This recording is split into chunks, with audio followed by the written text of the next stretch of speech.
Hello बच्चों, और question is here. The Fidelity of DNA replication is outstanding. यानी कि जो हमारा डीएनए, फिडेलिटी का मतलब क्या है? चाहे डीएनए हमारा क्या कर रहा है, रेप्लिकेशन कर रहा है, चाहे डीएनए हमारा क्या कर रहा है, ट्रांसक्रिप्शन कर रहा है। ठीक है, ट्रांसक्रिप्शन करता है। तो इस टाइम इनके अंदर जो एरर होने के चांसेस हैं, ये लगभग हम कह सकते हैं कि ये हमारे पास में एररलेस हमारा प्रोसीजर है। कैसा है? एररलेस प्रोसेस है, चाहे हम रेप्लिकेशन की बात करें, चाहे हम ट्रांसक्रिप्शन की बात करें। ऑलमोस्ट, ठीक है, ऐसा कहा जाता है। ड्यूरिंग डीएनए सिंथेसिस, यानी कि रेप्लिकेशन की बात कर रहा है, the error rate of the order of one wrong nucleotide पर।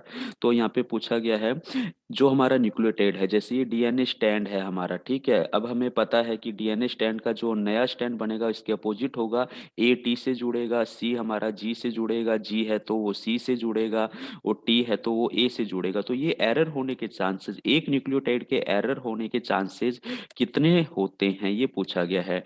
तो हम यहाँ पे कह सकते हैं, ये जो एरर होने के चांसेस है 10⁸ टू 10⁻12 होते हैं। कितने होते हैं? 10⁸ से 10⁻12 तक जाएंगे। क्यों? क्योंकि इसके अंदर जो हमारे पास में न्यूक्लियोटाइड है, वो कितने होते हैं हमारे पास? 3.3 इंटू 10⁹ हमारे पास में बेस पेयर है एक पर्टिकुलर डीएनए के अंदर। किसके अंदर? जैसे ए को टी से जोड़ दिया तो ये एक बेस पेयर है। ऐसे कितने बेस पेयर होते हैं हमारे पास? और वो भी हैप्लॉइड सेल्स की बात कर रहा हूँ, या क्या बात कर रहा हूँ? हैप्लॉइड सेल्स की बात कर रहा हूँ। उसके पास में इतने बेस पेयर है, तो न्यूक्लियोटाइड ऐसे कितने हो जाएंगे हमारे पास में? 2 से मल्टीप्लाइड कर दे तो ये तो हमारे पास में न्यूक्लियोटाइड नंबर आ गए ना।